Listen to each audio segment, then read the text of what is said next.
Peu de réactions au lendemain de la publication de ce communiqué du FLNC. Dans le document, le groupe clandestin revendique pourtant l'attentat contre les Villa Ferracci, mais ni Paul-Félix Benedetti ni Gilles Simeoni n'ont répondu à nos sollicitations. Seul le président de l'Assemblée, Jean-Guy Talamone, y expose très brièvement son positionnement et celui de Corsica Libera dans le Corse Matin du jour. Il reste solidaire avec le principe de démilitarisation. Nous demeurons solidaires du communiqué publié par le FLNC le 25 juin 2014.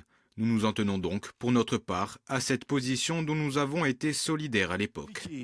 Au-delà des nationalistes, Jean-Charles Orsucci a également réagi. Maire de Bonifacio et proche de Pierre Ferracci, il dénonce une escalade dans le modus operandi du FLNC. On a dépassé ce que faisait habituellement le FLNC, qui s'en prenait à l'État, aux maisons secondaires. Mais là, clairement, on franchit un cap en pointant du doigt des chefs d'entreprise, en disant qu'on va s'en prendre aux maisons principales, on s'en prend à des Corses, et c'est là où on arrive à l'attentat de M. Ferracci. Autre prise de position, celle de la Ligue des droits de l'homme. L'organisation s'inquiète du retour d'une spirale action-répression. La suite, malheureusement, nous la connaissons, elle est écrite d'avance.